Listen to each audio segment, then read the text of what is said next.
श्री गुरु सत्ताय नमः। आप सभी को मेरा प्रणाम। हरी बीमारी की बात अलग है, अन्यथा श्री राम का पाठशाला नियमित जाना होता था। बिना नागा और बिना देर किए अपनी कक्षा में पहुंच जाते।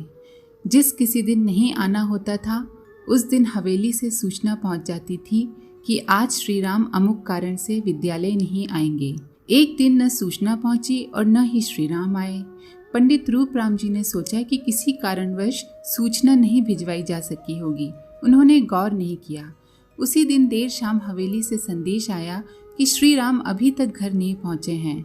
गुरुजी के सामने अब उजागर हुआ कि उनका छात्र पाठशाला के लिए निकला तो था, लेकिन कहीं और रम गया है। पहली आशंका यही हुई कि ध्यान वाली गुफा में बैठा हो, जहां महीनों पहले कुछ सहपाठियों के साथ जाया करता था।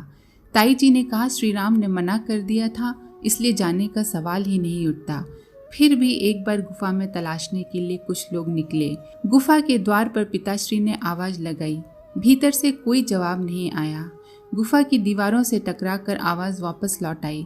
मशाल जलाकर गुफा के भीतर तलाशने का निश्चय किया गया। करीब 12 मीटर लंबी आड़ी टेढ़ी गुफा के अंदर तक तलाश लिया। श्री राम का ठिकाना नहीं था। हार कर सब लोग वापस लौट आए। घर पर ताई जी ने रो रो कर बुरा हाल बना लिया था। ढूंढ चलती रही। अगला दिन शुरू हुआ। करीब 7 बजे ताई जी के मायके से एक संबंधी आए। उनका नाम रुक्मिणी प्रसाद था और गांव के रिश्ते से वे ताई के चाचा लगते थे। भतीजी के यहाँ पहुंचे तो कोहराम मचा देखा। कारण मालूम हुआ कि कुलदीपक कल से लापता हैं। रुक्मिणी प्रसाद जी को ध्यान आया, रास्ते में उन्हें 10-12 साल का एक बच्चा दिखाई दिया था। निर्जन रास्ते में उसे अकेले देखकर आश्चर्य हुआ था। पूछा भी था कि बच्चे कहाँ जा रहे हो, तो उसने बड़े सहज भाव से उत्तर दिया था, हिमालय। उत्तर सुनकर रुक्मिणी जी हंस दिए थे। उनके मुंह से बरबस निकल आया था, नटखट कहीं का। उत्तर पर हंसी इसलिए भी आई थी कि हिमालय आसपास तो है नहीं। पर्वत के नाम पर लोगों को सिर्फ गोवर्धन की जानकारी है, और वो भी कम से कम 40 मील दूर है।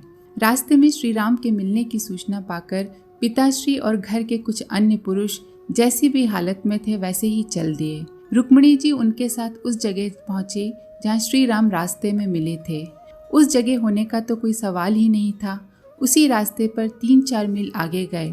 बरहन गांव में एक छोटा रेल स्टेशन था। स्टेशन पर पूछा, पिछली गाड़ी कब गई है? पता चला कि कल दोपहर में। एक आशा बंधी कि श्री राम यहीं कहीं होंगे। आसपास ढूंढा। स्टेशन के पास एक छोटी सी झील थी। उसके किनारे बने शिवालय में श्री राम ध्यानस्थ बैठे दिखाई दिए। देखकर जैसे सांस में सांस आई। पिताश्री ने ध्यान पूरा होने तक प्रतीक्षा की और आसन से उठते ही पुत्र को कस कर भींच लिया। ये क्या तुम्हारे हिमालय जाने की उम्र है? बिना बताए क्यों चले आए? माता पिता का जी दुखाकर भगवान को पाना क्या धर्म है? इस तरह के कितने ही प्रश्न पूछते हुए उन्होंने अपने बेटे के सिर पर गंगा जमुना बहा दी। ताई जी का सामना और कठिन था। पिता ने तो रोध होकर अपने आप को समझा लिया। ताई जी रोते विलाप करते हुए विक्षिप्त सी हो गई थी। बेटे को देखकर जोरों से रुलाई फूट पड़ी। उनके विलाप में श्री राम के जन्म समय आने वाले साधु सन्यासियों, स्वप्नों व भविष्यवाणियों और पूजा पाठ आदि सभी कुछ लपेट में आ गए। हर किसी को उन्होंने जमकर कोसा, जो उनके हिसाब से श्री राम में तप और साधना की प्रेरणा के लिए जिम्मेदार था। पुत्र ने माँ को समझाने की कोशिश की। कहा, साधु महात्माओं को मत कोसिए माँ, आपने द्वारकाधीश को मत कोसिए। आपका जी मेरे कारण दुखी हुआ है, आप मुझे कोसिए। माँ को हुए कष्ट के लिए अपने आप को उत्तरदायी ठहराने के बाद ताई जी का रुदन कुछ थमा। कुछ क्षण वे चुप रहीं, फिर रूंधे हुए कंठ से बोली, तुमने मुझे कष्ट दिया है ना? अगर मानते हो तो मुझे एक वचन दो। बालक श्रीराम आगे की बात सुनने के लिए टकटकी लगाकर देखने लगे। ताई जी ने कहा, मुझे छोड़कर साधु सन्यासी बनने की बात कभी नहीं सोचना। तुम हिमालय की आत्मा हो तो हो। मेरे जीवित रहने तक सिर्फ मेरे श्री राम हो। मेरे सामने हिमालय में बस जाने की बात कभी मत सोचना। मेरे बाद चाहे जहाँ रहना।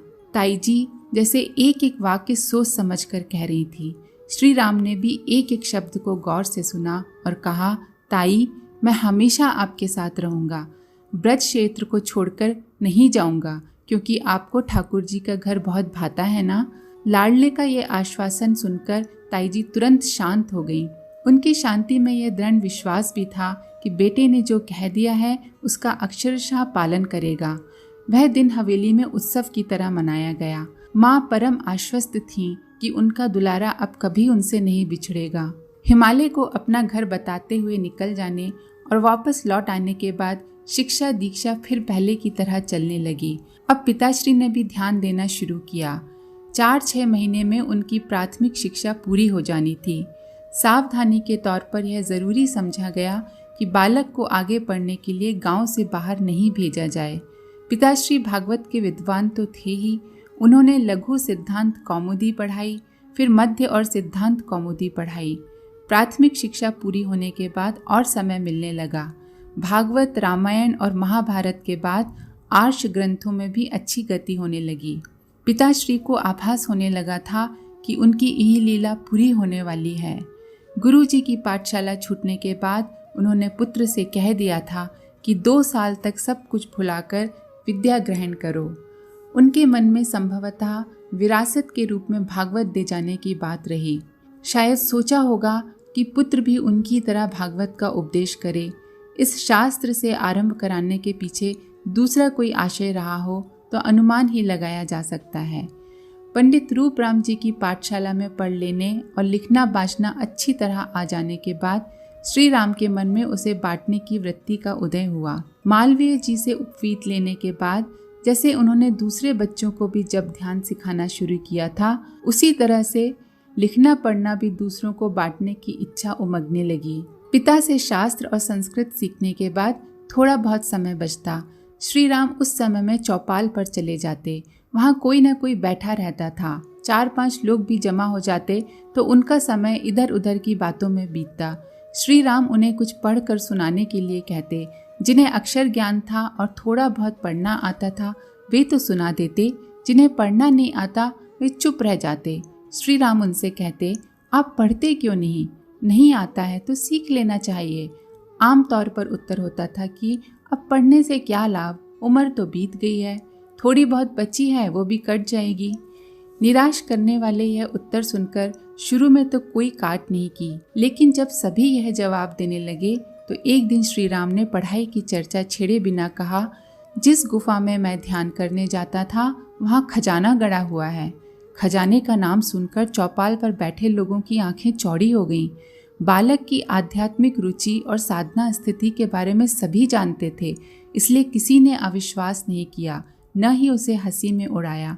पूछा, उस खजाने को निकालने के लिए क्या करना होगा? श्री राम ने कहा, लेकिन आप उस खजाने का क्या करेंगे? आपकी तो उम्र निकल गई है, थोड़ी बहुत बची है तो वो भी कट जाएगी।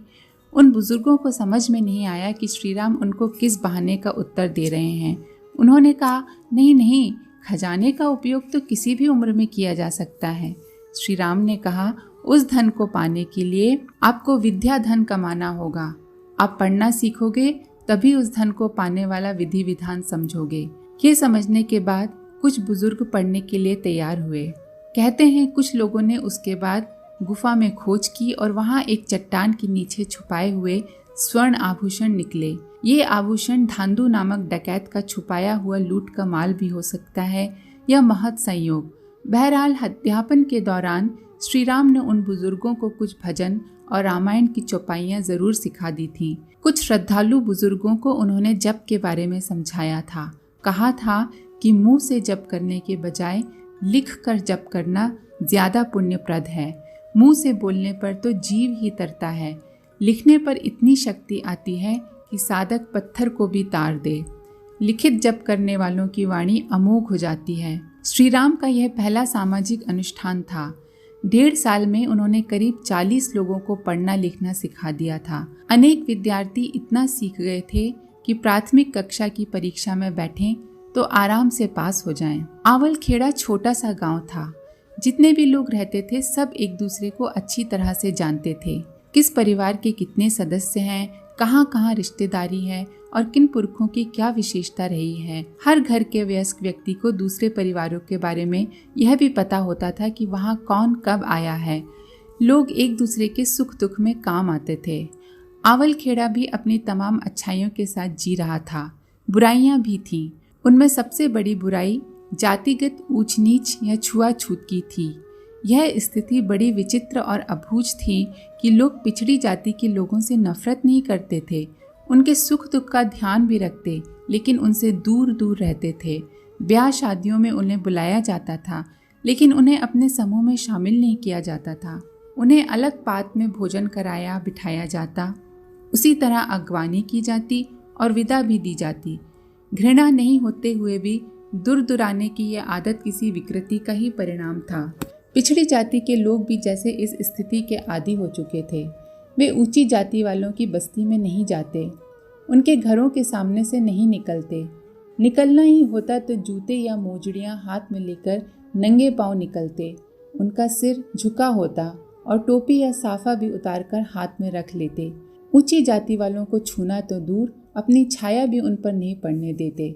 सवर्ण भी इस बात का ध्यान रखते थे कि निम्न जाति के लोग उन्हें छू न जाएं, उनकी छाया न पड़ जाए या सुबह सुबह उनका मुंह न दिखाई दे जाए। इन प्रचलनों के लोग अभ्यस्त हो गए थे। ये समझना मुश्किल था कि लोग दबाव में इनका पालन कर रहे हैं या अपने आप निभा रहे हैं।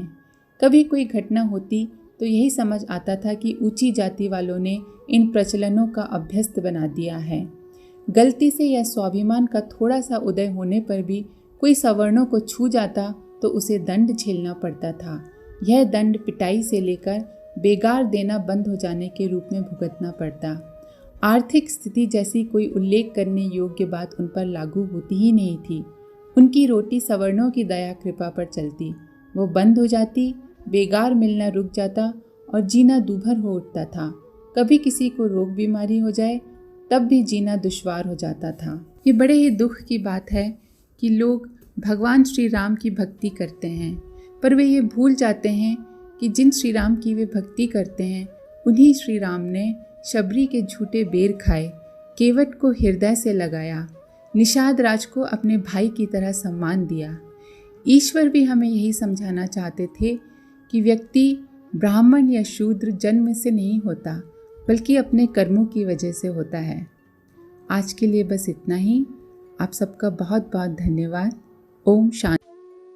हमारे YouTube चैनल को सब्सक्राइब करें और बेल आइकन को दबाकर ऑल पर क्लिक करें ताकि नोटिफिकेशंस आपको मिलती रहें।